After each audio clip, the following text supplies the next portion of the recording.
कि ਸ਼ਿੰਗਾਰ ਰਸ ਦੇ ਆਹ ਬੰਦ ਨੇ। ਸਾਨੂੰ ਇੰਨੀ ਆਦਤ ਪਈ ਹੋਈ ਹੈ ਕਿ ਔਰਤ ਦੇ ਹੁਸਨ ਦਾ ਬਿਆਨ ਹੋਣ ਲੱਗਿਆ ਇਹਦੇ ਵਿੱਚ ਖਾਲੀ ਥਾਂ ਦੇ ਵਿੱਚ ਸ਼ਿੰਗਾਰ ਰਸ ਭਰ ਦਿਓ। ਮੈਂ ਨਹੀਂ ਸਮਝਦਾ ਕਿ ਇਹ ਸ਼ਿੰਗਾਰ ਰਸ ਹੈ। ਜਿਹੜਾ ਬੰਦਾ ਉਸ ਬੰਦਾ ਨੂੰ ਪੜ੍ਹ ਸਕਦਾ ਹੈ ਉਹਨਾਂ ਨੂੰ ਇਹ ਲੱਗਣਾ ਚਾਹੀਦਾ ਕਿ ਇਹ ਵੀਰ ਰਸ ਦੇ ਨਾਲ ਓਤ ਪੋਤ ਕਲਾਮ ਹੈ। ਹੀਰ ਉਹਦੇ ਵਿੱਚ ਜੋਧੇ ਵਾਂਗੂ ਸੂਰਮੇ ਵਾਂਗੂ ਚਿਤਰੀ ਗਈ ਹੈ। ਸੁਰਮਾ ਨੈਣਾ ਦੀ ਧਾਰ ਵਿੱਚ ਖੁੱਭ ਰਿਹਾ, ਚੜਿਆ ਹਿੰਦ ਤੇ ਕਟਕ ਪੰਜਾਬ ਦਾ ਜੀ। ਬੜੀ ਸੋਹਣੀ ਗੱਲ ਕਿਸੇ ਨੇ ਕੀਤੀ ਕਿ ਹਮਲਾ ਤੇ ਅਬਦਾਲੀਆਂ ਦਾ ਤੇ ਉਸ ਤੋਂ ਪਹਿਲਾਂ ਨਾਦਰ ਸ਼ਾਹ ਦਾ ਹੋ ਕੇ ਹਟਿਆ ਸੀ, ਕੰਧਾਰੀਆਂ ਦਾ ਹਮਲਾ ਹੋ ਕੇ ਹਟਿਆ ਸੀ। ਉਹਨਾਂ ਨੂੰ ਅਫਗਾਨੀ ਵੀ ਨਹੀਂ ਕਹਿ ਰਿਹਾ, ਕੰਧਾਰ ਦੇ, ਕੰਧਾਰੀਆਂ ਦੇ। ਅੱਜ ਕਹਿੰਦਾ ਆਈ ਪੰਜਾਬ ਹੱਥ ਕੰਧਾਰੀਆਂ ਦੇ, ਹੁਕਮ ਹੋਰ ਦਾ ਹੋਰ ਹੋਏ ਰਿਹਾ। ਆਈ ਪੰਜਾਬ ਅੱਜ ਹੱਥ ਕੰਧਾਰੀਆਂ ਦੇ, ਐਡਾ ਉਹ ਵੈਣ ਪਾਉਂਦਾ। ਇਹ ਕਹਿੰਦਾ ਕਿ ਚੜਿਆ ਹਿੰਦ ਤੇ ਕਟਕ ਪੰਜਾਬ ਦਾ ਜੀ। ਪੰਜਾਬ ਚੋਂ ਵੀ ਇੱਕ ਕਟਕ ਤੇ ਚੜਿਆ ਹੋਇਆ। ਸਿੱਖ ਲਹਿਰ ਜਿਹੜੀ ਬੰਦਾ ਬਹਾਦਰ ਦੇ ਮਹਾਨ ਇਨਕਲਾਬ ਦੇ ਨਾਲ ਖੜੀ ਹੁੰਦੀ ਹੈ, ਮਿਸਲਾਂ ਵੱਧ ਰਹੀਆਂ ਨੇ। ਪੰਜਾਬ ਦੀ ਲੋਕਾਈ ਨੂੰ ਆਪਣੇ ਇਖਲਾਕ ਦੇ ਨਾਲ, ਆਪਣੀ ਹੱਕ ਸੱਚ ਇਨਸਾਫ ਦੀ ਲੜਾਈ ਦੇ ਨਾਲ, ਆਪਣੀਆਂ ਮਹਾਨ ਸ਼ਹਾਦਤਾਂ ਦੇ ਨਾਲ ਜਿਹਨੇ ਪੰਜਾਬ ਨੂੰ ਸਿੰਜਿਆ, ਜਿਹਨੇ ਪਰਵਾਹ ਨਹੀਂ ਕੀਤੀ, ਜਿਹਨੇ ਇਸਲਾਮ ਦੇ ਸੂਫੀਆਂ ਦੀਆਂ ਸ਼ਹਾਦਤਾਂ ਨੂੰ ਆਮ ਪੰਜਾਬੀਆਂ ਨੇ ਆਪਣੇ ਉਹ ਹੰਡਾ ਕੇ ਦਿਖਾਇਆ। ਕੋਈ ਚਰਖੜੀਆਂ ਤੇ ਚੜਿਆ, ਕੋਈ ਸੂਲੀ ਚੜਿਆ, ਕਿਸੇ ਦੇ ਬੰਦ ਕੱਟੇ ਗਏ। ਇੱਥੇ ਸ਼ਮਸ ਤਬਰੇਜ਼, ਮਨਸੂਰ ਅਲ ਹੱਲਾਜ ਤੇ ਹੋਰ ਇਸਲਾਮ ਦੇ ਮਹਾਨ ਸ਼ਹੀਦਾਂ ਨੂੰ 18ਵੀਂ ਸਦੀ ਦੇ ਸਧਾਰਨ ਪੇਂਡੂ ਪੰਜਾਬੀਆਂ ਨੇ ਆਪਣੇ ਉੱਪਰ ਹੰਡਾ ਕੇ ਉਸ ਸੱਚ ਨੂੰ ਪੰਜਾਬ ਦੇ ਵਿੱਚ ਸਥਾਪਿਤ ਕੀਤਾ। ਚੜਿਆ ਹਿੰਦ ਤੇ ਕਟਕ ਪੰਜਾਬ ਦਾ ਜੀ, ਇਹਦਾ ਜ਼ਿਕਰ ਹੋ ਰਿਹਾ ਹੈ ਔਰ ਉਹ ਹੀਰ ਦੇ ਹੁਸਨ ਦੇ ਬਿਆਨ ਦੇ ਜ਼ਰੀਏ ਹੋ ਰਿਹਾ ਹੈ। ਵਾਰਿਸ ਸ਼ਾਹ ਕਿਤੇ ਇਹ ਤੇ ਨਹੀਂ ਕਿ ਹੀਰ ਦੇ ਕਿਰਦਾਰ ਨੂੰ ਉਸ ਵੇਲੇ ਦੀ ਸਿੱਖ ਲਹਿਰ ਦਾ ਇੱਕ ਰੂਪਕ ਬਣਾ ਕੇ, ਇੱਕ ਕਿਰਦਾਰ ਬਣਾ ਕੇ ਇਸ ਕਿੱਸੇ ਦੇ ਵਿੱਚ ਰੱਖ ਰਿਹਾ। ਤੇ ਲਾਨਤ ਹੈ ਉਹਨਾਂ ਦੇ ਉੱਪਰ ਜਿਹੜੇ ਉਹ ਸਿੱਖ ਵਿਦਵਾਨ ਆਪਣੇ ਆਪ ਨੂੰ ਕਹਿੰਦੇ ਨੇ, ਜਿਹੜੇ ਸਿੱਖ ਚਿੰਤਕ। ਅੱਜ ਕੱਲ੍ਹ ਤੇ ਵਿਦਵਾਨ ਜਾਂ ਕੋਈ ਪ੍ਰੋਫੈਸਰ ਤੇ ਹੈ ਹੀ ਨਹੀਂ। ਜਿਹੜੇ ਪੱਤਰਕਾਰ ਨੇ ਉਹ ਚਿੰਤਕ ਬਣੇ ਹੋਏ ਨੇ, ਜਿਹੜੇ ਚਿੰਤਕ ਨੇ ਉਹ ਪੱਤਰਕਾਰਤਾ ਕਿਸਮ ਦੀ ਗੱਲ ਕਰੀ ਜਾ ਰਹੇ ਨੇ। ਪੰਜਾਬ 'ਚ ਤੇ ਇਹ ਵੀ ਹੋ ਗਿਆ, ਜਿਨ੍ਹਾਂ ਨੂੰ ਇਹੋ ਹੀ ਨਹੀਂ ਪਤਾ ਕਿ ਜੀ ਹੀਰ ਦੀ ਗੱਲ ਕਰਨਾ ਤਾਂ ਗੁਰੂ ਗ੍ਰੰਥ ਸਾਹਿਬ ਦੇ ਖਿਲਾਫ ਗੱਲ ਕਰਨ ਵਾਲੀ ਗੱਲ। ਮੈਂ ਕਹਿਣਾ ਕਿ ਲਾਨਤ ਹੈ ਇਸ ਅਜਿਹੀ ਗੱਲਬਾਤ ਦੇ ਉੱਪਰ। ਇਸ ਤੋਂ ਘੱਟ ਉਹਨਾਂ ਦੇ ਨਾਲ ਮੈਂ ਗੱਲ ਕਰਨ ਨੂੰ ਤਿਆਰ ਨਹੀਂ। ਮੈਨੂੰ ਲੱਗਦਾ ਕਿ ਉਹਨਾਂ ਨੂੰ ਨਹੀਂ ਪਤਾ, ਉਹ ਸਾਨੂੰ ਨਾ ਦੱਸਣ ਕਿ ਗੁਰੂ ਗ੍ਰੰਥ ਸਾਹਿਬ ਕੀ ਕਹਿੰਦੇ ਹੈ। ਜਿਨ੍ਹਾਂ ਨੂੰ ਇਹ ਨਹੀਂ ਪਤਾ ਕਿ ਭਾਈ ਗੁਰਦਾਸ ਤੇ ਵਾਰਿਸ ਸ਼ਾਹ ਦੀ ਜਿਹੜੀ ਜ਼ੁਬਾਨ ਹੈ, ਜਿਹੜੀ ਉਹਦੇ ਅੰਦਰ ਉਹਨਾਂ ਨੇ ਕਿਰਦਾਰ ਨਿਗਾਰੀ ਕੀਤੀ ਹੈ, ਅਕਾਲ ਪੁਰਖ ਨੂੰ ਧਿਆਉਂਦੇ ਨੇ। ਗੁਰੂ ਨਾਨਕ ਉਹਨੂੰ ਇੱਕ ਨਾਇਕ ਦੇ ਵਜੋਂ ਆਪਣੇ ਨਾਲ ਰੱਖਦੇ ਹੈ ਤੇ ਭਾਈ ਗੁਰਦਾਸ ਆਪਣੀਆਂ ਵਾਰਾਂ ਲਿਖਦੇ ਨੇ। ਗੁਰੂ ਨਾਨਕ ਸਾਹਿਬ ਦੇ ਕਿਰਦਾਰ ਨੂੰ ਲੈ ਕੇ ਉਹ ਕੋਈ ਸਾਖੀ, ਕੋਈ ਚਰਿੱਤ ਨਹੀਂ ਲਿਖ ਰਹੇ, ਵਾਰ ਲਿਖ ਰਹੇ ਨੇ। ਉਹ ਸੂਰਮੇ ਦੀ, ਯੋਧੇ ਦੀ, ਜਿਹੜਾ ਜੰਗ ਚੜਨ ਦੇ ਲਈ, ਜਿਹੜਾ ਜੰਗ ਲੜਨ ਦੇ ਲਈ ਚੜਿਆ, ਉਹਦੀ ਵਾਰ ਲਿਖੀ ਜਾਂਦੀ ਹੈ। ਕਿਉਂ ਕਹਿੰਦੇ ਆ ਉਹ ਕਿ ਜਦੋਂ ਗੁਰੂ ਨਾਨਕ ਸਾਹਿਬ ਆਪਣਾ ਦੁਨਿਆਵੀ ਵੇਸ ਉਤਾਰ ਦਿੰਦੇ ਆ, ਉਦਾਸੀਆਂ ਤੇ ਖਿਲਦੇ ਆ। ਉਦਾਸੀ ਸ਼ਬਦ ਦੇ ਉੱਤੇ ਵੀ ਜ਼ਰਾ ਗੌਰ ਕਰਿਆ ਜੀ, ਕਿਆ ਸ਼ਬਦ ਹੈ ਤੇ ਇਹ ਵਾਰਿਸ ਕਿਵੇਂ ਆਉਂਦਾ ਹੈ, ਕਿੱਥੇ ਆਉਂਦਾ ਹੈ? ਕਿ ਇਸ਼ਕ ਪੀਰ ਫਕੀਰ ਦਾ ਮਰਤਬਾ ਹੈ। ਮਰਦ ਇਸ਼ਕ ਦਾ ਭਲਾ ਰੰਜੂਲ ਮੀਆਂ, ਜਿਹੜੇ ਨੇ ਇਸ਼ਕ ਨੂੰ ਧਾਰਿਆ ਉਹ ਰੰਜੀਦਾ ਰਿਹਾ, ਰੰਜ ਵਿੱਚ ਰਿਹਾ, ਉਦਾਸ ਰਿਹਾ। ਤੇ ਗੁਰੂ ਨਾਨਕ ਨੇ ਕੀ ਕਹਿੰਦੇ ਆ ਕਿ ਪਹਿਨ ਉਦਾਸੀ ਬੇਸ ਲਿਆ। ਜਨਮ ਸਾਖੀਆਂ ਇਹ ਕਹਿੰਦੀਆਂ ਉਦਾਸ ਹੋ ਗਏ। ਉਹ ਉਦਾਸ ਹੋ ਕੇ ਉਹ ਨਿਕਲੇ ਜ਼ਰਾ ਬਾਹਰ ਨੂੰ, ਤੇ ਉਹਨਾਂ ਦੇ ਬਾਹਰ ਨਿਕਲਣ ਨੂੰ ਕੀ ਕਹਿੰਦਾ ਭਾਈ ਗੁਰਦਾਸ? ਕੀ ਕਹਿੰਦੇ ਆ ਕਿ ਚੜਿਆ, ਚੜਿਆ ਸ਼ਬਦ ਦੇ ਉੱਪਰ ਹੀ ਗੌਰ ਕਰੋ। ਚੜਿਆ ਸੋਧਣ ਧਰਤ ਲੁਕਾਈ, ਕੋਈ ਯੋਧਾ ਤੁਰਿਆ। ਇਹ ਕੋਈ ਸਧਾਰਨ ਸੰਤ ਸਾਧ ਨਹੀਂ ਤੁਰਿਆ, ਉਹ ਕਿਸੇ ਜੰਗ ਦੇ ਉੱਪਰ ਚੜਿਆ। ਉਹ ਜੰਗਾਂ ਦਾ ਹੀ ਦੌਰ ਵੀ ਸੀ, ਗੁਰੂ ਨਾਨਕ ਸਾਹਿਬ ਦਾ ਵੇਲਾ ਤੇ ਬਿਲਕੁਲ ਹੀ ਜੰਗਾਂ ਦਾ ਵੇਲਾ ਸੀ। ਇੱਕ ਵੱਡਾ ਸਾਮਰਾਜ ਜਿਹਨੂੰ ਅਸੀਂ ਦਿੱਲੀ ਸਲਤਨਤ ਕਹਿ ਦਿੰਦੇ ਆ, ਤੇ ਲੋਧੀਆਂ ਦਾ ਜਿਹੜਾ ਉਹਦਾ ਆਖਰੀ ਜਿਹੜਾ ਘਰਾਣਾ ਕਾਬਜ਼ ਹੈ ਦਿੱਲੀ ਸਲਤਨਤ ਦੇ ਉੱਪਰ, ਤੇ ਇਸੇ ਕਰਕੇ ਆਪਾਂ ਨੂੰ ਸੁਲਤਾਨਪੁਰ ਲੋਧੀ ਤੇ ਲੋਧੀਆਂ ਦਾ ਹੀ ਵਸਾਇਆ ਲੁਧਿਆਣਾ, ਇਹ ਸਾਨੂੰ ਉਸ ਦੌਰ ਦੀਆਂ ਕੁਝ ਨਿਸ਼ਾਨੀਆਂ ਮਿਲਦੀਆਂ ਨੇ। ਤੇ ਇੱਕ ਨਿਸ਼ਾਨੀ ਗੁਰੂ ਨਾਨਕ ਸਾਹਿਬ ਦਿੰਦੇ ਆ ਆਪਣੀ ਬਾਣੀ ਦੇ ਵਿੱਚ, ਲਬ ਪਾਪ ਦੋਏ ਰਾਜਾ ਪਰਜਾ, ਜਾਂ ਕਿ ਬੜਾ ਮਸ਼ਹੂਰ ਜਿਹੜਾ ਨਾਰਿਆਂ ਦੇ ਵਿੱਚ ਵੀ ਆਉਂਦਾ ਰਿਹਾ ਕਿ ਰਾਜੇ ਸ਼ੀਂ ਮੁਕੱਦਮ ਕੁੱਤੇ ਤੇ ਜਾਏ ਜਗਾਣ ਬੈਠੇ ਸੁੱਤੇ। ਤੇ ਜਿਵੇਂ ਹੀਰ ਲਲਕਾਰਦੀ ਆਪਣੇ ਵੇਲੇ ਦੇ ਕਾਜ਼ੀਆਂ ਨੂੰ, ਉਹ ਕਿਸ ਤਰ੍ਹਾਂ ਦੇ ਨਾਲ ਉਸ ਕਲਾਮ ਨੂੰ ਇੱਕ ਨਵੀਂ ਭਾਸ਼ਾ ਦੇ ਵਿੱਚ, ਇੱਕ ਨਵੇਂ ਦੌਰ ਦੇ ਵਿੱਚ ਉਨੇ ਹੀ ਦਲ ਦੇ ਨਾਲ ਵਾਰਿਸ ਸ਼ਾਹ ਉੱਥੇ ਕਹਾ ਰਿਹਾ। ਪਰ ਜਿਹੜੀ ਇਹਦੇ ਵਿੱਚ ਸਭ ਤੋਂ ਸ਼ਾਨਦਾਰ ਗੱਲ ਹੈ, ਜਿੱਥੇ ਕਿ ਮੈਨੂੰ ਲੱਗਦਾ ਕਿ ਇਸ ਗੱਲ ਦੀ ਜ਼ਰਾ ਮਹਿਮਾ ਹੋਣੀ ਚਾਹੀਦੀ ਹੈ, ਕਿ ਜਦੋਂ ਉਹ ਕਹਿੰਦਾ ਹੈ ਕਿ ਆ ਜ਼ਰਾ ਸੁਣੋ ਤੁਸੀਂ, ਕਿ ਗੁਰੂ ਨਾਨਕ ਚੜਿਆ ਸੋਧਣ ਧਰਤ ਲੁਕਾਈ, ਤੇ ਉਹਨੇ ਇੱਕ ਰਾਜਨੀਤਿਕ ਕਿਸੇ ਪ੍ਰੋਜੈਕਟ ਤੇ ਆ, ਤੇ ਇਸ ਗੱਲ ਦਾ ਵੀ ਉਹ ਨਾਂ ਜਿਵੇਂ ਭਾਈ ਗੁਰਦਾਸ ਇਹਨੂੰ ਜ਼ਿਕਰ ਕਰਦੇ ਆ ਕਿ ਮਾਰਿਆ ਸਿੱਕਾ ਜਗਤ ਵਿੱਚ। ਸਿੱਕਾ ਮਾਰਨਾ, ਸਿੱਕਾ ਕੌਣ ਮਾਰਦੇ ਸੀ?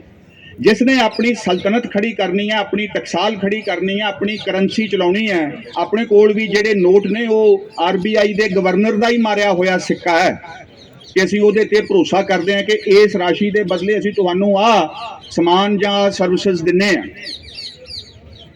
ਮਾਰਿਆ ਸਿੱਕਾ ਜਗਤ ਵਿੱਚ ਨਾਨਕ ਨਿਰਮਲ ਪੰਥ ਚਲਾਇਆ। ਤੁਸੀਂ ਆ ਜ਼ਰਾ ਵੇਖਿਆ ਜੇ, ਨਾਥ ਖੋਲ ਅੱਖੀ ਕਿਹਾ ਰਾਂਝਣੇ ਨੂੰ, ਬੱਚਾ ਜਾ ਤੇਰਾ ਕੰਮ ਹੋਇਆ ਈ, ਫਲ ਆਏ ਲੱਗਾ ਉਸ ਬੂਟੜੇ ਨੂੰ ਜਿਹੜਾ ਵਿੱਚ ਦਰਬਾਰ ਦੇ ਬੋਇਆ ਈ। ਹੀਰ ਬਖਸ਼ ਦਿੱਤੀ ਸੱਚੇ ਰੱਬ ਤੈਨੂੰ, ਮੋਤੀ ਲਾਲ ਦੇ ਨਾਲ ਪਰੋਇਆ ਈ। ਚੜ ਸ਼ਬਦ ਤੇ ਆਓ, ਚੜਿਆ ਸੋਧਣ ਧਰਤ ਲੁਕਾਈ। ਚੜ ਦੌੜ ਕੇ ਜਿੱਤ ਲੈ ਖੇੜਿਆਂ ਨੂੰ, ਬੱਚਾ ਸੋਨ ਤੈਨੂੰ ਭਲਾ ਹੋਇਆ ਈ। ਤੇ ਅੱਗੇ ਜਿਹੜੀ ਉਹ ਲਾਈਨ ਦੇ ਉੱਪਰ ਕਹਿੰਦਾ ਹੈ ਕਮਰ ਕੱਸ। ਸੋਚੋ ਤੁਸੀਂ ਕਿ ਉਹ ਕਹਿੰਦਾ ਕਿ ਚੜ ਦੌੜ ਜਿੱਤ ਲੈ ਖੇੜਿਆਂ ਨੂੰ, ਕਿਵੇਂ ਚੜ ਰਿਹਾ ਇਹਦਾ ਇਹ ਫਰੇਜ਼ ਕਿਵੇਂ ਅੱਗੇ ਚੜ ਰਿਹਾ ਹੈ। ਤੇ ਅੱਗੇ ਲਈ ਜਿਹੜੀ ਕਹਿੰਦਾ ਕਿ ਕਮਰ ਕੱਸ ਉਦਾਸੀਆਂ ਬੰਨ ਲਈਆਂ, ਉਦਾਸੀ ਵੀ ਬੰਨ ਲਈ ਤੇ ਕਮਰ ਕਸਾ ਵੀ ਕੱਸ ਲਿਆ। ਇੱਥੇ ਬਰਾਬਰ ਚੱਲ ਰਿਹਾ ਹੈ ਯੁੱਧ, ਤੇ ਇਹ ਇੱਕ ਕਿਸਮ ਦੀ ਦਰਵੇਸ਼ੀ ਦਾ ਜਿਹੜਾ ਜੋੜ ਇੱਥੇ ਵਾਰਿਸ ਨੇ ਜੋੜਿਆ, ਥਾਂ ਥਾਂ ਦੇ ਉੱਪਰ ਜੋੜਿਆ, ਇੱਥੇ ਆ ਕੇ ਉਹਨੇ ਸਥਿਰ ਕੀਤਾ ਉਸ ਨੂੰ। ਕਮਰ ਕਸ ਉਦਾਸੀਆਂ ਬੰਨ ਲਈਆਂ, ਜੋਗੀ ਤੁਰਤ ਤਿਆਰ ਵੀ ਹੋਇਆ ਈ। ਖੁਸ਼ੀ ਹੋਏ ਕਿ ਕਰੋ ਵਿਦਾ ਮੈਨੂੰ, ਹੱਥ ਬੰਨ ਕੇ ਆਣ ਖਲੋਇਆ ਈ। ਵਾਰਿਸ ਸ਼ਾਹ ਜਾਂ ਨਾਥ ਨੇ ਵਿਦਾ ਕੀਤਾ, ਟਿੱਲਿਓਂ ਉਤਰਦਾ ਪੱਤਰਾ ਹੋਇਆ ਈ। ਇੱਕ ਖਾਸ ਕਿਸਮ ਦੀ ਦੌੜ ਕਰਦਾ ਹੈ ਜਦੋਂ ਉਹਨੂੰ ਜੋਗ ਮਿਲ ਜਾਂਦਾ ਹੈ। ਤੇ ਰਾਂਝੇ ਦੀ ਜਿਹੜੀ ਚਾਲ ਮਸਤਾਨੜੀ ਹੈ, ਜਿੱਥੇ ਉਹ ਆਰਾਮ ਦੇ ਨਾਲ ਕਦੇ ਮੱਝੀਆਂ ਦੇ ਮਗਰ ਫਿਰਦਾ, ਕਦੇ ਵੰਝੜੀ ਵਜਾਉਂਦਾ, ਉਹ ਇੱਕ ਬੜਾ ਲਹਿਰ ਕੇ ਜੇ ਤੁਰਦਾ ਹੈ ਉਹ ਬੱਚਾ। ਤੇ ਫਿਰ ਉਹਨੂੰ ਕੀ ਹੁੰਦਾ ਹੈ, ਖੇੜਿਆਂ ਨੂੰ ਉਹ ਕਿਵੇਂ ਜਾਂਦਾ ਹੈ। ਜੋਗੀ ਨਾਥ ਤੋਂ ਖੁਸ਼ੀ ਲੈ ਵਿਦਾ ਹੋਇਆ, ਛੁੱਟਾ ਬਾਜ਼ ਜੋ ਤੇਜ਼ ਤਰਾਰਿਆਂ ਨੂੰ, ਬਾਜ਼ ਆਖਿਆ ਉਹਨੂੰ। ਇੱਕ ਪਲਕ ਵਿੱਚ ਕੰਮ ਜਾ ਹੋਏ ਗਿਆ, ਲੱਗੀ ਅੱਗ ਜੋ ਜੋਗੀਆਂ ਸਾਰਿਆਂ ਨੂੰ। ਤੇ ਅੱਗੇ ਉਹ ਸਾਰੀ ਅੱਗੇ ਗੱਲ ਚੱਲਦੀ ਹੈ। ਹੁਣ ਜ਼ਰਾ ਇਸ ਇੱਕ ਮੈਂ ਬੰਦ ਦੀਆਂ ਤੁਹਾਨੂੰ 7 ਸਤਰਾਂ ਸੁਣਾਉਣਾ, ਉਹਨਾਂ ਦੀ ਆਪਸੀ ਚਾਲ ਨੂੰ ਵੇਖਿਆ, ਔਰ ਇਹ ਵੇਖਿਓ ਕਿ ਇੱਕ ਸਤਰ ਤੋਂ ਅਗਲੀ ਸਤਰ ਕਿਸ ਤਰ੍ਹਾਂ ਦੇ ਨਾਲ ਉਸ ਦੀ ਕੰਟੀਨਿਊਟੀ ਦੇ ਵਿੱਚ ਵੀ ਹੈ, ਤੇ ਅਗਲਾ ਮੁਕਾਮ ਵੀ ਤੈਅ ਕਰਦੀ ਜਾਂਦੀ ਹੈ, ਰਤੇ ਲਾਉਂਦੀ ਜਾਂਦੀ ਹੈ। ਕਰਦਾ ਕੀ ਆ ਉਹ, ਇੱਕ ਮਾਤਰ ਥਾਂ ਦੇ ਉੱਪਰ ਰਾਂਝਾ ਤੁਹਾਨੂੰ ਸੂਰਮਿਆਂ ਵਰਗਾ ਇਸ ਕਿਤਾਬ ਦੇ ਵਿੱਚ ਦਿਸਦਾ ਹੈ। ਨਹੀਂ ਉਹ ਅਹਿਲ ਤਬਾਹ ਮਲੂਕ ਜਿਹਦੇ ਹੱਥ ਲਾਇਆ ਪਿੰਡੇ ਤੇ ਡਾਗ ਪੈਂਦੇ, ਜਿਹਨੂੰ ਆਪਣੇ ਵਾਲ ਮੱਖਣ ਨਾਲ ਚੋਪੜ ਕੇ ਉਹ ਚੁੰਡੇ ਬਣਾਉਂਦਾ, ਉਹਨਾਂ ਦੇ ਜ਼ੁਲਫਾਂ ਆਪਣੀਆਂ ਸ਼ਿੰਗਾਰਦਾ, ਉਹਦੇ ਕੰਨਾਂ 'ਚ ਮੁੰਦਰਾਂ ਪਾਈਆਂ ਵੀਆਂ ਨੇ ਉਹਨੇ, ਉਹਦੇ ਬਾਰੇ ਸਾਰੇ ਹੀ ਇਹ ਕਹਿੰਦੇ ਆ। ਬਾਲਨਾਥ ਉਹਨੂੰ ਜੋਗ ਲੈਣ ਆਇਆ ਵੇਖ ਕੇ ਡਰ ਜਾਂਦਾ ਹੈ ਕਿ ਇਸ ਮੁੰਡੇ ਤੋਂ ਨਹੀਂ ਨਿਭਾਇਆ ਜਾਣਾ, ਇਹ ਕਿਉਂ ਆ ਗਿਆ ਇੱਥੇ। ਚੂਚਕ ਉਹਨੂੰ ਚਾਕ ਲਾਉਣ ਤੋਂ ਪਹਿਲਾਂ ਇਹ ਕਹਿੰਦਾ ਹੈ, ਹੱਥ ਲਾਇਆ ਪਿੰਡੇ ਤੇ ਡਾਗ ਪੈਂਦੇ, ਕਿਵੇਂ ਕਰ ਲਊਗਾ ਮੱਝਾਂ ਦੇ ਨਾਲ ਕੰਮ ਇਹ। ਹੀਰ ਉਹਦੀ ਫਿਰ ਥੋੜੀ ਉੱਥੇ ਜਿਹੜੀ ਉਹਦੇ ਹੱਕ ਦੇ ਵਿੱਚ ਇੱਕ ਕੇਸ ਖੜਾ ਕਰਦੀ ਹੈ, ਲੀਗਲ ਕੇਸ ਬਣਾਉਂਦੀ ਹੈ ਕਿ ਨਹੀਂ ਜੀ ਇਹ ਬੰਦਾ ਨੈਟ ਕਲੀਅਰ ਕਰਕੇ ਆਇਆ ਹੈ, 55% ਇਹਦੇ ਨੰਬਰ ਨੇ ਤੇ ਇਹ ਕੁਆਲੀਫਾਈ ਕਰਦਾ ਇੱਥੇ ਚਾਕ ਲੱਗਣ ਦੇ ਵਾਸਤੇ। ਤੇ ਜਿਹੜੇ ਉਹ 3 ਲਾਈਨਾਂ ਨੇ ਜਿਹੜੀਆਂ ਉਹਦੇ ਤੇ ਵੇਖ ਲਓ ਕਿ ਉਹ ਕਹਿੰਦੀ ਕੀ ਆ ਉਹਨੂੰ ਲੈ ਕੇ। ਉਹ ਕਹਿੰਦਾ ਇਹ ਹੈ ਕੀ,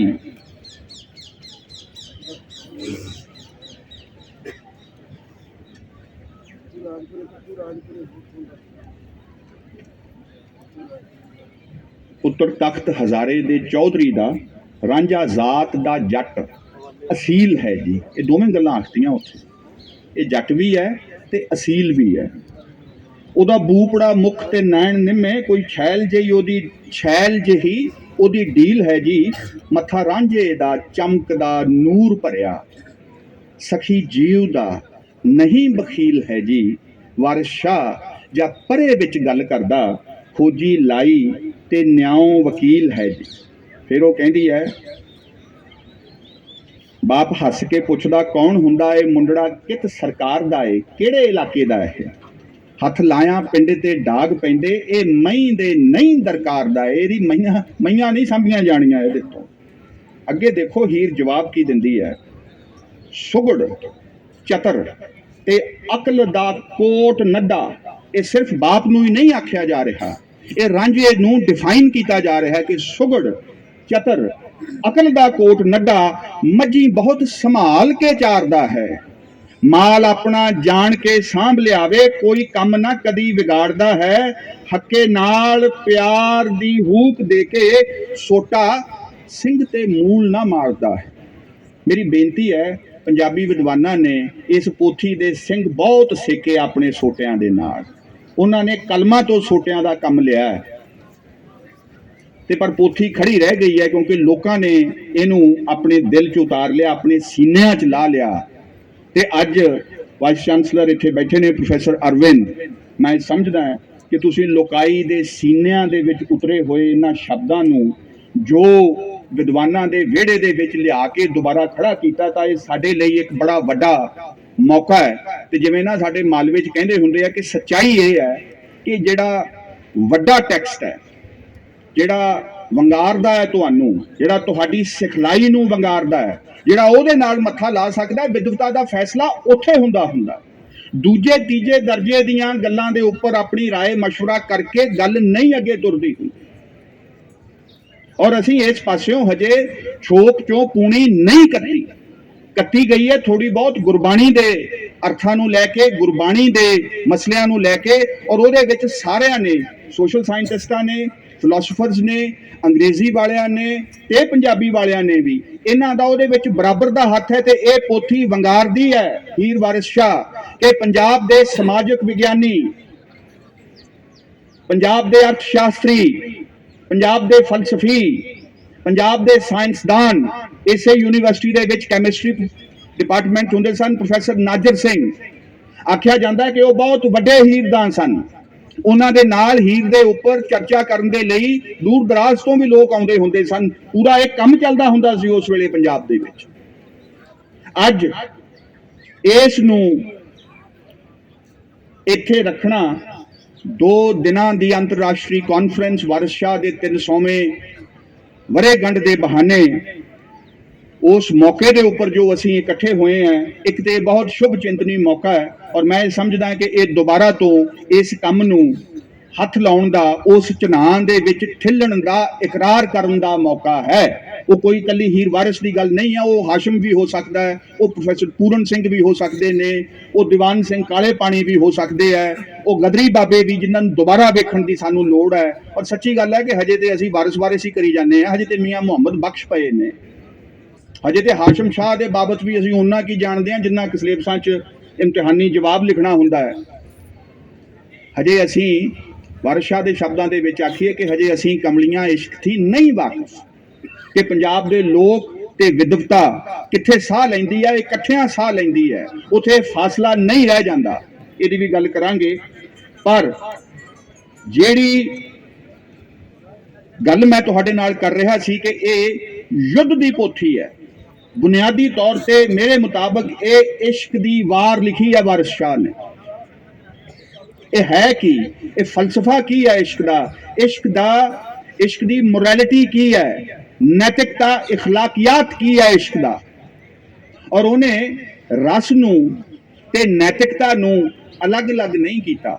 ਸਾਡੇ ਸਾਧਾਂ ਸੰਤਾਂ ਨੇ ਇਹਨਾਂ ਨੂੰ ਅੱਡ-ਅੱਡ ਕਰਨ ਦੇ ਉੱਪਰ ਜ਼ੋਰ ਲਾਇਆ ਹੋਇਆ ਕਿ ਜੀ ਇਹ ਇਕੱਠੇ ਨਹੀਂ ਰਹਿਣ ਦੇਣੇ, ਇਹ ਭ੍ਰਿਸ਼ਟ ਕਰ ਦੇਣਗੇ। ਜਿਵੇਂ ਕਿ ਸਾਡੇ ਪਪੂਲਰ ਗਾਇਕਾਂ ਨੇ, ਜਿਵੇਂ ਕਿ ਸਾਡੇ ਮਿਊਜ਼ਿਕ ਵੀਡੀਓ ਵਾਲਿਆਂ ਨੇ ਕਿਸੇ ਚੱਜ ਦੀ ਗੱਲ ਨੂੰ ਨਹੀਂ ਆਪਣੇ ਕਵਿਤਾ ਜਾਂ ਸੰਗੀਤ ਦੇ ਵਿੱਚ ਰਹਿਣ ਦੇਣਾ। ਜਿਹੜੀ ਪੱਬ ਨਾ ਚਕਾਵੇ, ਜਿਹੜੀ ਫਾਇਰ ਨਾ ਕਰਵਾਵੇ, ਉਹਨੂੰ ਉਸ ਤੋਂ ਘੱਟ ਨਹੀਂ ਤੁਸੀਂ ਪੰਜਾਬ ਦੇ ਵਿੱਚ ਚੱਲਣ ਜੋਗੇ। ਇਹ ਜਿਹੜੀ ਦੁਫੇੜ ਅਸਾਂ ਪਾ ਲਈ ਦੋਵਾਂ ਪਾਸਿਆਂ ਤੋਂ, ਔਰ ਇੱਕ ਦੂਜੇ ਦੇ ਖਿਲਾਫ ਉਹ ਜਿਵੇਂ ਮੋਰਚਾ ਲਈ ਖੜੇ ਨੇ ਕਿ ਵੇਖਦੇ ਆ ਫਿਰ ਕਿਹਦੀ ਚੱਲਦੀ ਹੈ। ਉਹਦੇ ਵਿੱਚ ਜਿੱਤ ਕਿਸੇ ਹੋਰ ਦੀ ਹੋ ਰਹੀ ਹੈ। ਉਹ ਗਾਉਣ ਵਾਲੇ ਵੀ ਹਾਰ ਰਹੇ ਹੈ, ਉਹਨਾਂ ਨੂੰ ਸੁਣਨ ਵਾਲੇ ਵੀ ਹਾਰ ਰਹੇ ਹੈ। ਤੇ ਇਹਦੇ ਬਾਬਤ ਇੱਕ ਆਪਣੀ ਗੱਲ ਕਰਨ ਵਾਲੇ ਉਹ ਤੇ ਵਿਚਾਰੇ ਹਜੇ ਮੈਦਾਨ 'ਚ ਹੀ ਨਹੀਂ ਆਏ। ਉਹ ਪਤਾ ਨਹੀਂ ਹਾਰੇ ਹੋਏ, ਉਹ ਤਾਂ ਚੁਣਾਂ ਦੇ ਕਿਉਂਕਿ ਉਰਲੇ ਪਾਸੇ ਹੀ ਖੜੇ ਹੈ। ਮੈਂ ਸੋਚੋ ਜ਼ਰਾ ਕਿ ਜਾ ਦੌੜ ਲੈ ਜਿੱਤ ਲੈ ਖੇੜਿਆਂ ਨੇ। ਅੱਗੇ ਆਓ ਹੁਣ ਕੀ ਕਹਿੰਦਾ, ਢਾਏ ਟਿੱਲਿਓਂ ਰੰਦ ਲੈ ਖੇੜਿਆਂ ਦੀ, ਚਲਿਆ ਮੀਂਹ ਜਿਉਂ ਆਮਦਾ ਉੱਠ ਉੱਤੇ, ਕਾਬਾ ਰੱਖ ਮੱਥੇ ਰੱਬ ਯਾਦ ਕਰਕੇ, ਚੜਿਆ ਖੇੜਿਆਂ ਦੀ ਸੱਜੀ ਗੁੱਠ ਉੱਤੇ। ਹਮਲੇ ਦੀ ਤਿਆਰੀ ਸੈਨਾ ਕਿੱਧਰ ਦੀ ਆ ਰਹੀ ਹੈ, ਕਿਹੜੀ ਸੈਨਾ? ਕੱਲਾ ਆ ਰਿਹਾ। ਨਸ਼ੇ ਨਾਲ ਝੁਲਾਰ ਦਾ ਮਸਤ ਜੋਗੀ, ਜਿਵੇਂ ਮੁੰਦਰੀ ਝੂਲਦੀ ਉੱਠ ਉੱਤੇ, ਚਿੱਪੀ ਖੱਪਰੀ ਫੌੜੀ ਡੰਡਾ ਕੁੰਡਾ, ਭੰਗ ਪੋਸਟ ਚਾ ਬੱਧਾ ਸੂ ਪਿੱਠ ਉੱਤੇ। ਇਹ ਹਥਿਆਰ ਲੈ ਕੇ ਆ ਰਿਹਾ। ਪਰ ਅਗਲੀ ਲਾਈਨ ਦੇ ਵੱਲ ਆਓ, ਐਵੇਂ ਸਰਕਦਾ ਆਮਦਾ ਖੇੜਿਆਂ ਨੂੰ, ਜਿਵੇਂ ਫੌਜ ਸਰਕਾਰ ਦੀ ਲੁੱਟ ਉੱਤੇ, ਸੰਨਿਆਸ ਬੈਰਾਗ ਜਿਉਂ ਲੜਨ ਚੱਲੇ। ਬੰਦਾ ਬਹਾਦਰ ਨੂੰ ਯਾਦ ਕਰੋ। ਇੱਥੇ ਜਿਹੜੇ ਸੰਪਰਦਾਇ ਤੋਂ ਉਹ ਆਉਂਦਾ ਹੈ ਉਹਨੂੰ ਅਸੀਂ ਬੰਦਾ ਬੈਰਾਗੀ ਕਹਿੰਦੇ ਆ। ਬੈਰਾਗੀ ਸੰਪਰਦਾਇ ਤੋਂ, ਸੰਨਿਆਸੀਆਂ ਤੋਂ, ਤੇ ਸੰਨਿਆਸੀ ਭਾਈਚਾਰਾ ਇਹ ਪੂਰੇ ਦਾ ਪੂਰਾ ਸੈਕਟ ਬੰਦਾ ਬਹਾਦਰ ਦੀ ਖਾਲਸਾ ਫੌਜ ਦਾ ਇੱਕ ਵੱਡਾ ਅੰਗ ਸੀ। ਜਿਹੜੇ ਨਾਲ ਲੜਾਈ ਲੜ ਰਹੇ ਸੀ ਸਿੱਖ ਇਸ ਵਹਿਮ ਚੋਂ ਬਾਹਰ ਆ ਜਾਣ, ਜਿਹੜੇ ਬੰਦਾ ਬਹਾਦਰ ਨੂੰ ਕੱਲਾ ਸਿੱਖੀ ਦੇ ਕਿੱਲੇ ਬੰਨਣ ਨੂੰ ਫਿਰਦੇ ਆ। ਗੁਰੂ ਗੋਬਿੰਦ ਸਿੰਘ ਦੇ ਮੁਰੀਦ ਪੀਰ ਬੁੱਧੂ ਸ਼ਾਹ, ਪੀਰ ਭੀਖਣ ਸ਼ਾਹ ਹੁਣਾਂ ਦੇ 500 ਮੁਰੀਦ ਵੀ ਉਸ ਫੌਜ ਦੇ ਵਿੱਚ ਸ਼ਾਮਿਲ ਸਨ।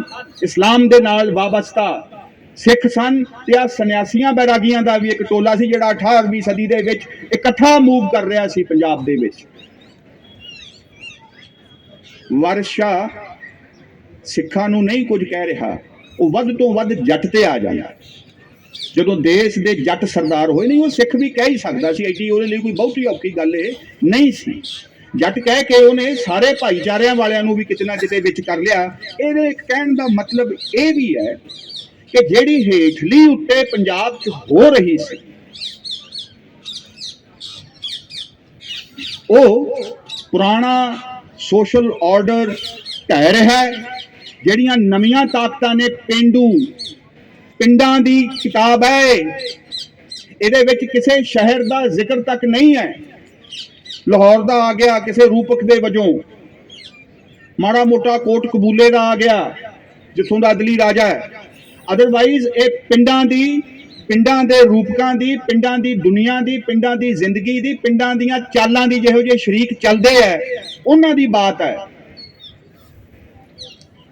ਤੇ ਸੱਚਾਈ ਇੱਕ ਹੋਰ ਹੈ ਕਿ 18ਵੀਂ ਸਦੀ ਦਾ ਜਿਹੜਾ ਸਿੱਖ ਵਿਦਰੋਹ ਹੈ, ਜਿਹੜਾ ਸਿੱਖ ਇਨਕਲਾਬ ਹੈ, ਉਹ ਜੇ ਸਮਾਜ ਸ਼ਾਸਤਰੀ ਨੁਕਤਾ ਨਿਗਾਹ ਤੋਂ ਉਹਨੂੰ ਦੇਖੀਏ, ਜੇ ਮੈਂ ਇਤਿਹਾਸ ਦੇ ਵਿੱਚ ਉਹਨੂੰ ਵੇਖਾਂ, ਤਾਂ ਇਹ ਗੱਲ ਗੌਰ ਕਰਨ ਵਾਲੀ ਹੈ ਕਿ ਉਹ ਸ਼ਹਿਰੀ ਸਭਿਅਤਾ ਦੇ ਖਿਲਾਫ ਪੰਜਾਬ ਦੇ ਪਿੰਡਾਂ ਦਾ ਇਨਕਲਾਬ ਹੈ, ਉਹਨਾਂ ਦਾ ਕੀਤਾ ਹੋਇਆ ਇਨਕਲਾਬ ਹੈ। ਇਹਦੇ ਵੱਲ ਅਗਾਂਹ ਵੀ ਗੱਲ ਮੈਂ ਕਰ ਸਕਦਾ, ਹਜੇ ਇੰਨੀ ਗੱਲ ਮੈਂ ਸਟੇਟਮੈਂਟ ਦੇ ਤੌਰ ਤੇ ਇਸ ਨੂੰ ਰੱਖਦਾ। ਇਸ ਗੱਲ ਨੂੰ ਆਪਾਂ ਭੁੱਲੀਏ ਨਾ। 20ਵੀਂ ਸਦੀ ਦੇ ਵਿੱਚ ਪੰਜਾਬੀ ਜ਼ੁਬਾਨ ਦੇ ਵੱਲ ਮੁੜ ਆਉਣ ਦਾ ਜਦੋਂ ਕੰਮ ਤੁਰਿਆ ਕਿ ਜੀ ਪੰਜਾਬੀ ਸਾਂਝੀ ਜ਼ੁਬਾਨ ਹੈ, ਤੇ ਪ੍ਰਿੰਸੀਪਲ ਤੇਜਾ ਸਿੰਘ ਵਾਰ-ਵਾਰ ਪੰਜਾਬੀ ਜ਼ੁਬਾਨ ਦੇ ਕਿਰਦਾਰ ਦੀ ਜਦੋਂ ਗੱਲ ਕਰਦੇ ਆ ਤਾਂ ਉਹ ਇਸ ਗੱਲ ਨੂੰ ਲਗਾਤਾਰ ਦੁਹਰਾਉਂਦੇ ਆ ਕਿ ਇਹ ਦਰਬਾਰਾਂ ਦੇ ਵਿੱਚ ਪਲੀ ਹੋਈ ਜ਼ੁਬਾਨ ਨਹੀਂ ਹੈ, ਇਹ ਅਧੀਨਗੀ ਦੀ, ਹੁਕਮ ਮੰਨਣ ਦੀ ਹੈ ਜੀ ਹਜ਼ੂਰ। ਅਰੇ ਸਰ ਨਹੀਂ ਹੈ, ਇਹਦੇ ਅੰਦਰ ਉਹ ਫੱਬਦਾ ਹੀ ਨਹੀਂ ਹੈ, ਇਹਦੇ ਅੰਦਰ ਦਾ ਉਚਾਰਨ ਹੀ ਉਹਦੇ ਵਿੱਚ ਸੈੱਟ ਨਹੀਂ ਬਹਿੰਦਾ। ਇੱਥੇ ਤੇ ਜਿਨ੍ਹਾਂ ਤੋਂ ਜੋਗ ਲੈਣ ਜਾਂਦਾ ਰਾਂਝਾ, ਉਹਨਾਂ ਨੂੰ ਟਿਚਰੀ ਤੁਰਿਆ ਆਉਂਦਾ ਹੈ ਤਾਂ ਉਹਨਾਂ ਨੂੰ ਗੱਲ ਹੀ ਨਹੀਂ ਕਰਨ ਦੇ ਰਿਹਾ। ਕਦੇ ਉਹਨੂੰ ਨਾਥ, ਕਦੇ ਨਾਥਾ, ਕਦੇ ਬੂਬਨਾ, ਕਦੇ ਸਾਧ, ਇਹੋ ਜਿਹੀਆਂ ਗੱਲਾਂ ਚੱਲ ਰਹੀ, ਕਿਸੇ ਨੂੰ ਨਹੀਂ ਬਖਸ਼ ਰਹੇ। ਇਹ ਜਦੋਂ ਅਸੀਂ ਇਹਨੂੰ ਧਿਆਨ ਦੇ ਨਾਲ ਦੇਖਦੇ ਹਾਂ ਤੇ ਉਹ ਕਹਿੰਦੇ ਆ ਕਿ ਜੇ ਪੰਜਾਬੀ ਦੇ ਵਿੱਚ ਵਿਚਾਰ ਦੀ ਭਾਸ਼ਾ ਨੇ ਉਸਰਨਾ ਹੈ, ਜੇ ਸਾਹਿਤ ਆਲੋਚਨਾ ਜਾਂ ਸਾਹਿਤ ਸਮੀਖਿਆ ਦੀ ਭਾਸ਼ਾ ਨੇ ਅੱਗੇ ਆਉਣਾ ਹੈ, ਵਿਚਾਰ ਦੀ ਭਾਸ਼ਾ ਨੇ ਅੱਗੇ ਆਉਣਾ ਹੈ, ਤਾਂ ਉਹਦੇ ਕਿਰਦਾਰ ਦੇ ਉੱਤੇ ਮੁੜ ਵਿਚਾਰ ਕਰਨ ਦੀ ਲੋੜ ਹੈ ਕਿ ਇਹ ਦਰਬਾਰੀ ਤੇ ਸੰਸਥਾਈ ਤੇ ਕੁਝ ਇਸ ਕਿਸਮ ਦੀਆਂ ਓਪਰੀਆਂ ਗੱਲਾਂ ਦਾ ਸ਼ਿਕਾਰ ਨਾ ਹੋ ਜਾਵੇ, ਇਹਦਾ ਪੰਜਾਬੀ ਕਿਰਦਾਰ ਨਾ ਕਿਤੇ ਮਰ ਜਾਵੇ। ਜੇ ਇਹੋ ਜਿਹੀ ਲਿਖਣੀ ਹੈ ਫਿਰ ਆਪਾਂ ਹਿੰਦੀ ਦੇ ਨਾਲ ਜਾਂ ਉਰਦੂ ਦੇ ਨਾਲ ਕੰਮ ਚਲਾ ਸਕਦੇ ਹਾਂ, ਉੱਥੇ ਜਾ ਕੇ ਪੰਜਾਬੀ ਦਾ ਫਿਰ ਕੋਈ ਜੁੱਸਾ ਨਹੀਂ ਰਹਿੰਦਾ। ਉਹ ਕਹਿੰਦੇ ਕਿ ਇਸ ਕਰਕੇ ਜਿਹੜੀ ਇਹਦੇ ਅੰਦਰ ਕੋਈ ਨਵੀਂ ਕੰਸਟਰਕਸ਼ਨ ਹੋਣੀ ਆ, ਉਹ ਇਹਦੇ ਮਿਜ਼ਾਜ ਨੂੰ ਸਮਝਦਿਆਂ ਹੋਇਆਂ ਹੋਣੀ ਚਾਹੀਦੀ ਹੈ। ਉਹ ਕਿਤੇ ਨਾ ਕਿਤੇ ਇਸ ਲਿਹਾਜ਼ ਦੇ ਨਾਲ ਇੱਕ ਬੜੀ ਵਾਰਿਸਸ਼ਾਹੀ ਕਿਸਮ ਦੀ ਉਹ ਗੱਲ ਨੂੰ ਵਿਚਾਰ ਦੇ ਪੱਧਰ ਦੇ ਉੱਪਰ ਇੱਥੇ ਲਿਆਉਣਾ ਚਾਹੁੰਦੇ ਆ। ਪਰ ਜਿਹੜੀ ਉਹ ਗੱਲ ਕਹਿੰਦਾ ਹੈ ਕਿ ਹੋ ਕੀ ਰਿਹਾ ਹੈ ਕਿ ਸੰਨਿਆਸ ਬੈਰਾਗ ਜਿਉਂ ਲੜਨ ਚੱਲੇ, ਰੱਖ ਹੱਥ ਤਲਵਾਰ ਦੀ ਮੁੱਠ। ਇੱਕ ਪਾਸੇ ਤੇ ਉਹ ਸੰਨਿਆਸੀ ਬੈਰਾਗੀ ਹੋ ਗਿਆ ਹੈ, ਜੋਗੀ ਹੋ ਗਿਆ ਹੈ, ਮਸਤ ਹੈ, ਪਰ ਉਹ ਲੜਨਿਓਂ ਚੱਲਿਆ ਜਿਵੇਂ ਰੱਖ ਹੱਥ ਤਲਵਾਰ ਦੀ ਮੁੱਠ ਤੇ ਉਹ ਜਿਵੇਂ ਨਿਕਲਦਾ ਹੋਵੇ। ਵਾਰਿਸ ਸ਼ਾਹ ਸੁਲਤਾਨ ਜਿਉਂ ਦੌੜ ਕੀਤੀ, ਚੜ ਆਇਆ ਹੀ ਮਥੁਰਾ ਦੀ ਲੁੱਟ ਉੱਤੇ। ਮੈਂ ਤੁਹਾਨੂੰ ਇੱਕ ਤਾਂ ਕਰਕੇ ਦੱਸਿਆ ਕਿ ਜਦੋਂ ਅਸੀਂ ਨਾ ਰਾਂਝਾ ਹੀਰ ਦੀਆਂ ਗੱਲਾਂ ਜੀਆਂ ਕਰਦੇ ਆਂ, ਅਸੀਂ ਇਹ ਬੰਦ ਛੱਡ ਹੀ ਜਾਂਦੇ ਹਾਂ। ਸਾਨੂੰ ਪਤਾ ਹੀ ਨਹੀਂ ਲੱਗਦਾ ਕਿ ਵਾਰਿਸ ਸ਼ਾਹ ਇੱਥੇ ਬਹੁਤ ਵੱਡੀ ਖੇਡ ਕਰ ਚੁੱਕਿਆ। ਉਹ ਲਗਾਤਾਰ ਇਹਦੇ ਅੰਦਰ ਇੱਕ ਯੁੱਧ ਦੀ ਤਿਆਰੀ ਦੇ ਲਈ ਜੂਝ ਰਹੇ ਦੋ ਸੂਰਮਿਆਂ ਨੂੰ ਚਿੱਤਰ ਰਿਹਾ ਹੈ। ਅਸੀਂ ਹਜੇ ਮਰਦ ਔਰਤ ਦੇ ਵਿੱਚ ਹੀ ਅੜੇ ਖੜੇ ਹਾਂ। ਔਰ ਹੁਮਾ ਸਫਦਰ ਹੁਣਾਂ ਨੂੰ ਮੈਂ ਯਾਦ ਕਰਦਾ।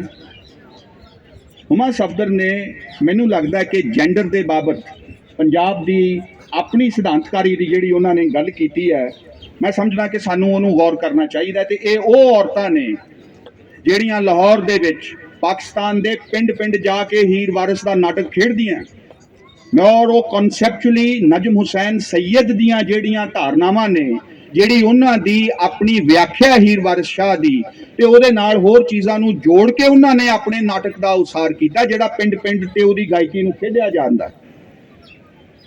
ਉਹਦੇ ਵਿੱਚ ਹੁਮਾ ਸਫਦਰ ਨੇ ਇੱਕ ਗੱਲ ਆਖੀ ਤੇ ਮੈਂ ਦੰਗ ਰਹਿ ਗਿਆ ਕਿ ਇੰਨੀ ਸਫਾਈ ਦੇ ਨਾਲ ਇਹ ਗੱਲ ਆਖੀ ਜਾ ਸਕ ਰਹੀ ਹੈ।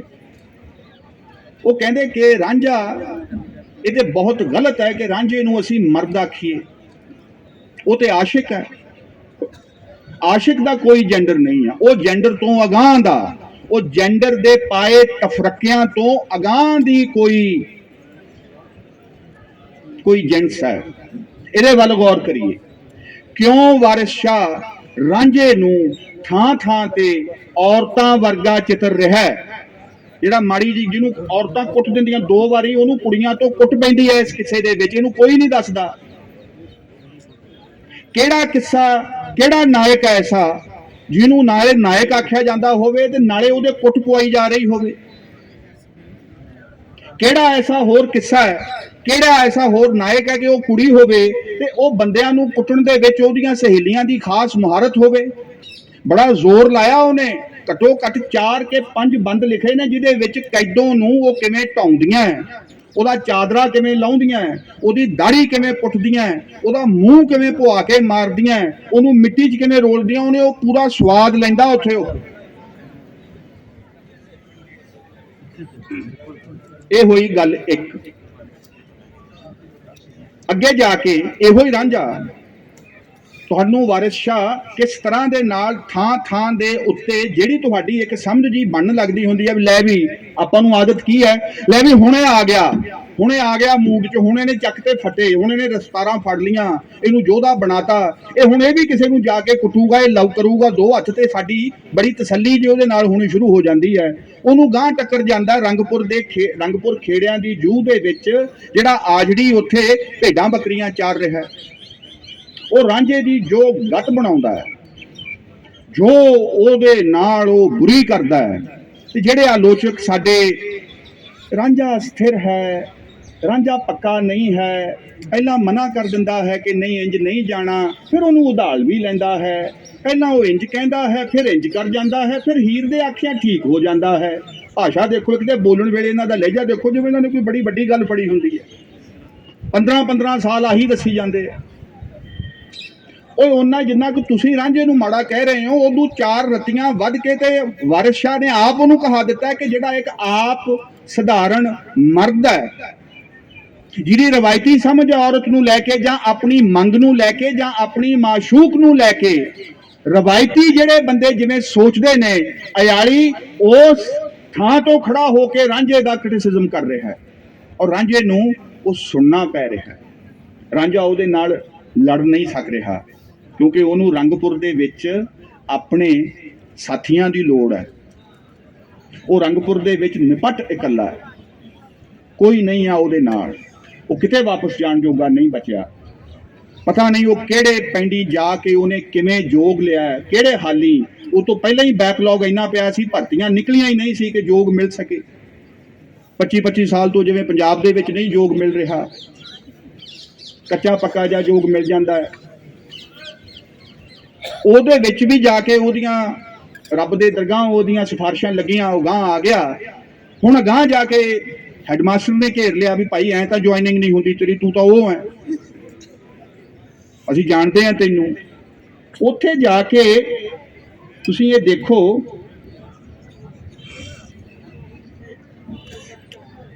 ਕਹਿੰਦਾ ਹਾਂਜੀ ਡਾਕਟਰ ਸਾਹਿਬ ਇੱਕ ਮਿੰਟ ਮਾੜਾ ਜਿਹਾ ਕਰਦੇ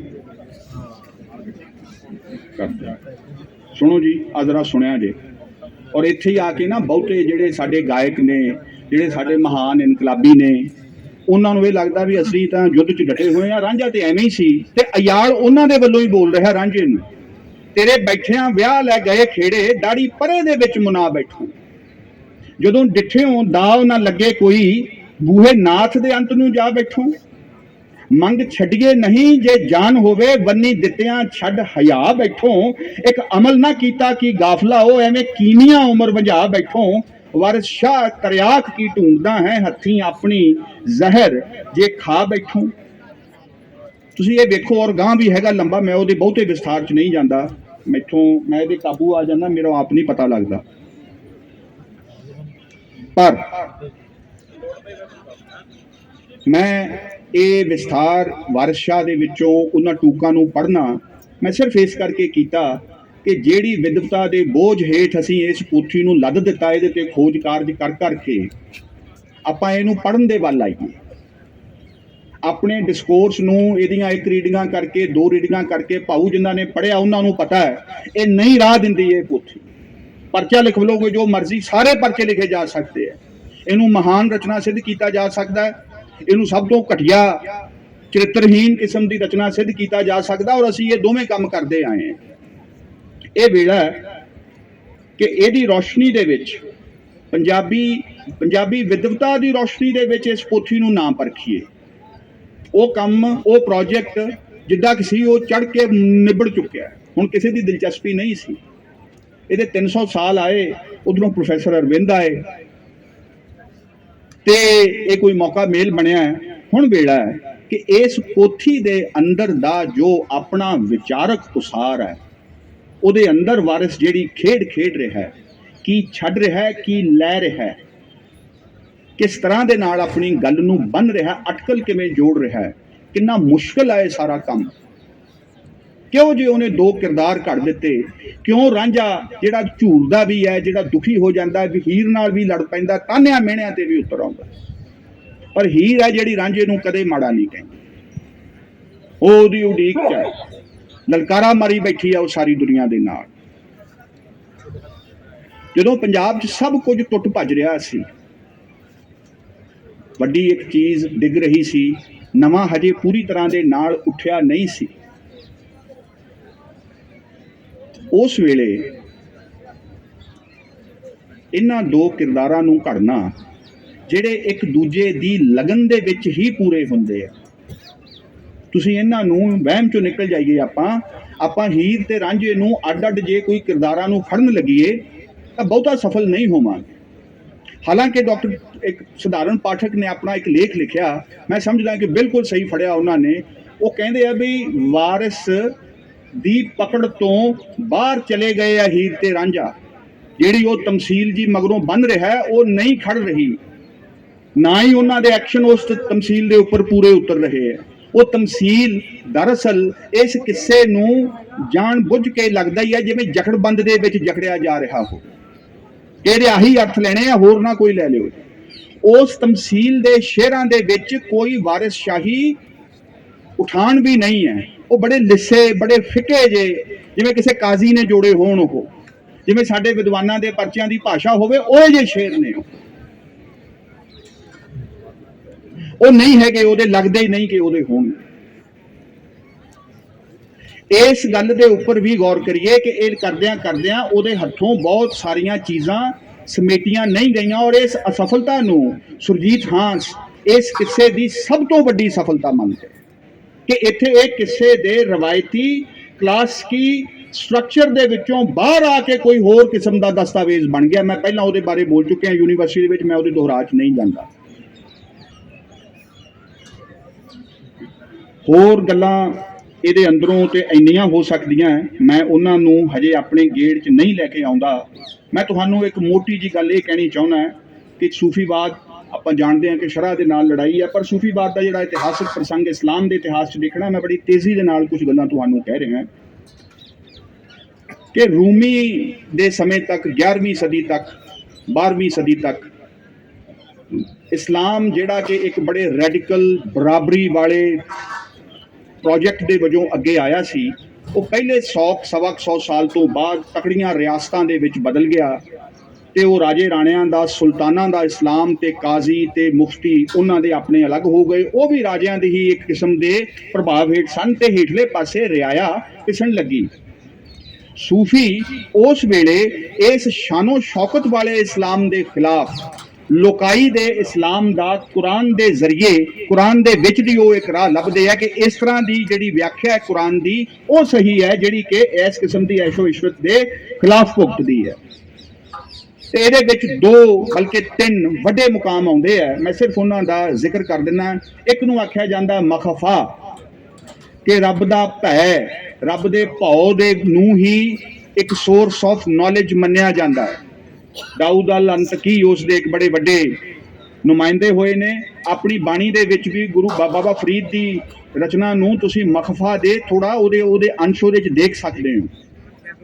ਦੂਸਰਾ ਜਿਹੜਾ ਉਸ ਤੋਂ ਅਗਾਂਹ ਦਾ ਪੜਾਅ ਆਉਂਦਾ ਹੈ, ਉਹਨੂੰ ਅਸੀਂ ਕਹਿੰਦੇ ਹਾਂ ਮਹਾਬਾ, ਮੁਹੱਬਤ ਜਿਸ ਤੋਂ ਨਿਕਲਿਆ ਹੈ। ਹੁੱਬ ਇਹਦੀ ਰੂਟ ਹੈ, ਅਰਬੀ ਦਾ ਸ਼ਬਦ ਹੈ। ਹੁੱਬ ਤੋਂ ਹੀ ਮਹਿਬੂਬ, ਮੁਹੱਬਤ, ਹਬੀਬ, ਇਹ ਸਾਰੇ ਅਗਾਂਹ ਦੀਆਂ ਚੀਜ਼ਾਂ ਨਿਕਲੀਆਂ। ਹੁੱਬ ਅਲ ਵਤਨੀ, ਦੇਸ਼ ਪ੍ਰੇਮ, ਇਹ ਸਾਰੇ ਸ਼ਬਦ ਇਹਦੇ ਵਿੱਚੋਂ ਨਿਕਲੇ। ਤੇ ਫਾਰਸ ਦੇ ਵਿੱਚ ਜਦੋਂ ਆਇਆ, ਈਰਾਨ ਦੇ ਵਿੱਚ ਇਸਲਾਮ, ਤੇ ਉਹਨਾਂ ਦੇ ਕੋਲ ਇੱਕ ਸ਼ਬਦ ਹੁੱਬ ਤੋਂ ਅਲੱਗ ਸੀ।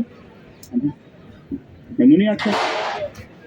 ਅੱਛਾ, ਉਹ ਮੈਨੂੰ ਪਾਲਾ ਮਾਰਦਾ ਥੋੜਾ ਜਿਹਾ, ਮੈਂ ਕਰ ਰਿਹਾ ਡਾਕਟਰ ਸਾਹਿਬ, ਮੈਂ ਕਰ ਰਿਹਾ। ਮਹਾਬਾ ਆਉਂਦਾ, ਮਹਾਬਾ ਦੇ ਜਿਹੜੇ ਸਮਝਦੇ ਨੇ ਕਿ ਨਹੀਂ, ਰੱਬ ਦੇ ਪਿਆਰ ਦੇ ਵਿੱਚੋਂ, ਰੱਬ ਨਾਲ ਇਸ਼ਕ ਲਾਇਆ, ਗਿਆਨ ਦੀ ਭੈ ਤੋਂ ਨਹੀਂ ਹੋਏਗਾ, ਉਹਦੇ ਨਾਲ ਇਸ਼ਕ ਕੀਤਿਆਂ ਤੁਹਾਨੂੰ ਅਗਲਾ ਰਾਹ ਗਿਆਨ ਮਿਲੇਗਾ। ਤੇ ਫਿਰ ਇਹਦੇ ਵਿੱਚੋਂ ਜਿਹੜਾ ਤੀਸਰਾ ਸਟੈਪ ਨਿਕਲਦਾ ਹੈ, ਔਰ ਸਭ ਤੋਂ ਵੱਡਾ ਆਦਮੀ ਕੌਣ ਹੈ ਮਹਾਬਾ ਨੂੰ ਐਸਟੈਬਲਿਸ਼ ਕਰਨ ਵਾਲਾ? ਮਨਸੂਰ ਅਲ ਹੱਲਾਜ, ਜਿਹੜੇ ਇਸ ਗੱਲ ਤੇ ਆਉਂਦੇ ਆ। ਇਸ ਕਰਕੇ ਉਹ ਇਸਲਾਮ ਦਾ ਸ਼ਹੀਦ ਹੈ ਤੇ ਉਹਦੇ ਖਿਲਾਫ ਮੌਲਾਣੇ ਇਸ ਹੱਦ ਤੱਕ ਚਲੇ ਗਏ ਸੀ। ਤੇ ਮਨਸੂਰ ਦਾ ਜ਼ਿਕਰ ਪੰਜਾਬੀ ਸੂਫੀਆਂ ਦੇ ਵਿੱਚ ਜਿੰਨਾ ਆਉਂਦਾ ਹੈ, ਇਸ ਵੱਲ ਵਾਰ-ਵਾਰ ਜਾਣਾ ਚਾਹੀਦਾ ਕਿ ਕਿਉਂ ਆਉਂਦਾ ਹੈ। और वारिस शाह दी हीर दे विच रांझे नूं सवराजवीर हुणां ने बड़ा भरपूर इशारा इस दे वल कीता कि उहनूं मंसूर क्यों आख्या जा रहा है वार वार, मरेगा वांग मंसूर देवे। फिर मैं तुहानूं अगली गल कहना कि 20वीं सदी दे विच जदों भगत सिंह नूं फांसी हुंदी है ते जिहड़ा कलाम ओहदी फांसी दे 1 2 3 4 दिनां दे विच लिखिया जांदा है, ਉਹਦੇ ਵਿੱਚ ਭਗਤ ਸਿੰਘ ਨੂੰ ਪੰਜਾਬ ਦਾ ਮਨਸੂਰ ਆਖਿਆ ਜਾਂਦਾ ਹੈ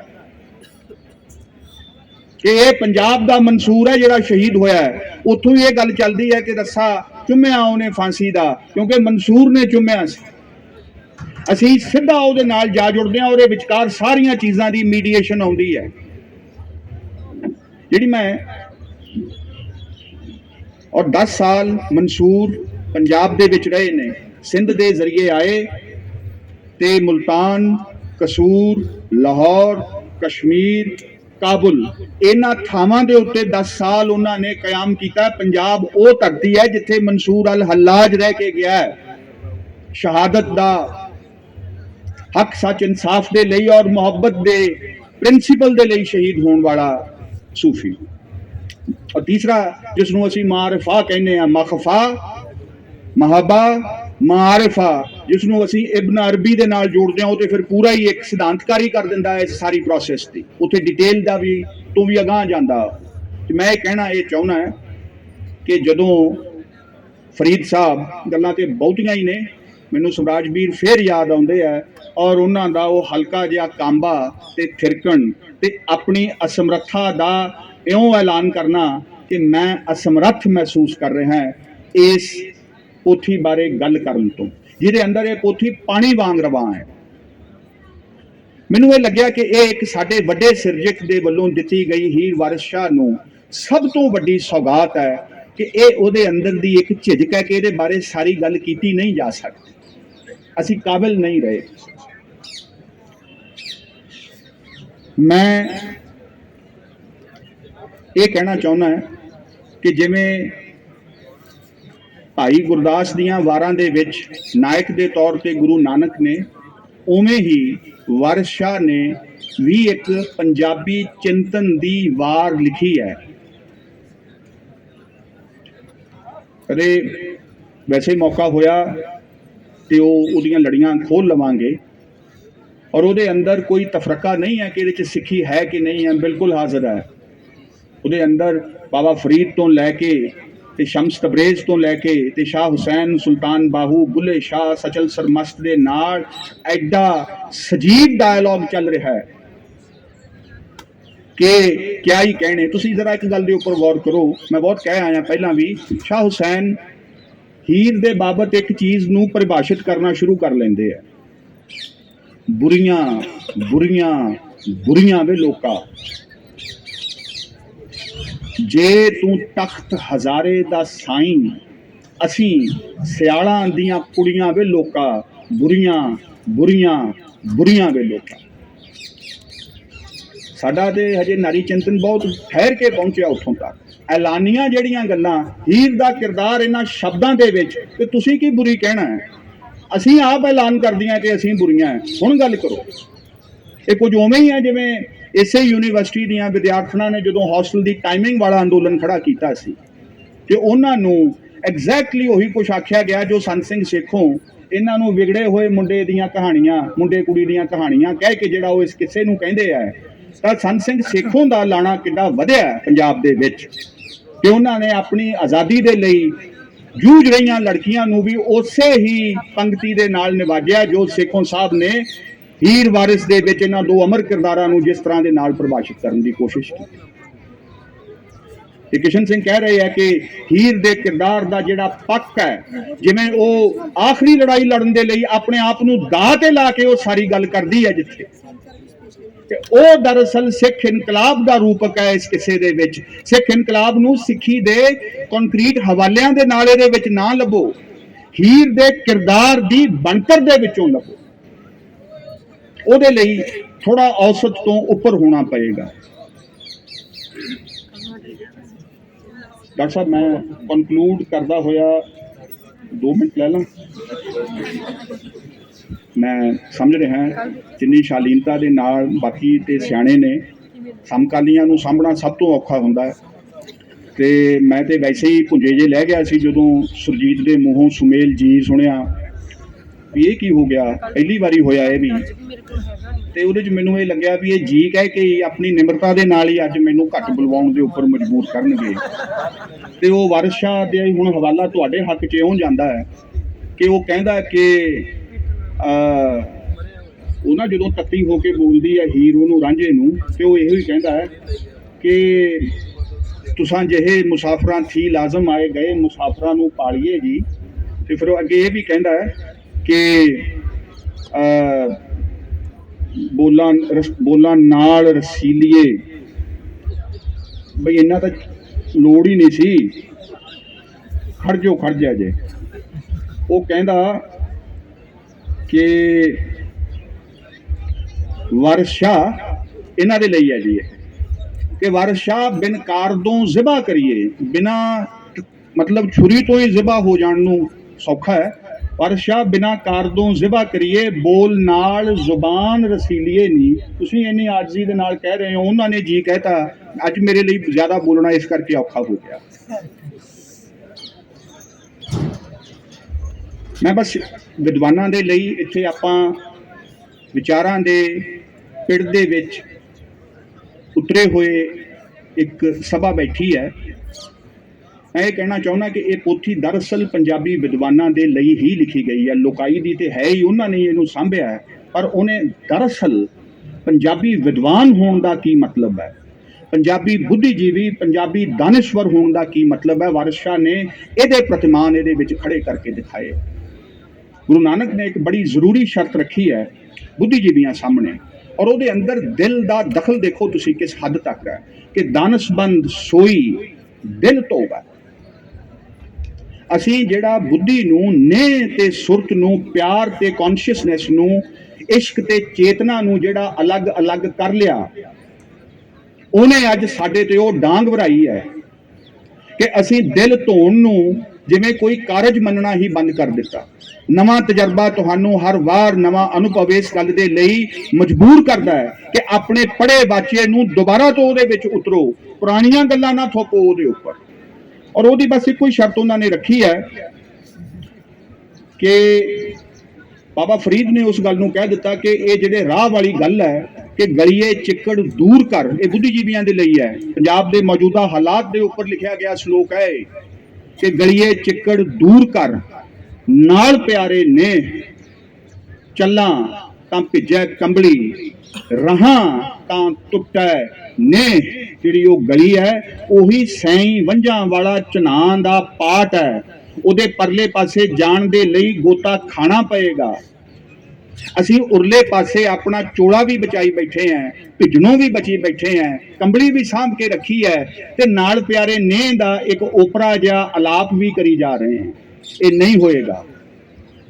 ਇਹ ਜਿਹੜਾ ਲੋਕਾਈ ਦੇ ਬਣ ਕੇ ਜੀ ਅਸੀਂ ਪੰਜਾਬੀ ਲੋਕਾਂ ਨੂੰ ਬੜੀ ਮੁਕਤੀ ਦੇ ਲਈ ਜੂਝ ਰਹੇ ਹਾਂ ਤੇ ਆਪ ਅਸੀਂ ਵਾਲ ਨਹੀਂ ਪਟਾਉਣ ਨੂੰ ਤਿਆਰ ਆਪਣੇ ਚਿੰਤਨ ਦੇ ਵਿੱਚ। ਇਸ ਨੇ ਪੰਜਾਬ ਨੂੰ 20ਵੀਂ ਸਦੀ ਦੇ ਦੂਜੇ ਅੱਧ ਦੇ ਵਿੱਚ ਤੋਂ ਲੈ ਕੇ ਹੁਣ ਤੱਕ 70 ਸਾਲਾਂ 'ਚ ਇਹਨੇ ਸਾਨੂੰ ਬਹੁਤ ਗਰੀਬ ਕੀਤਾ ਹੈ। ਮੈਂ ਨਹੀਂ ਕਹਿਣਾ ਚਾਹੁੰਦਾ, ਲਓ ਡਾਕਟਰ ਸਾਹਿਬ ਹੁਣ ਗੱਲ ਹੋ ਗਈ ਕਿ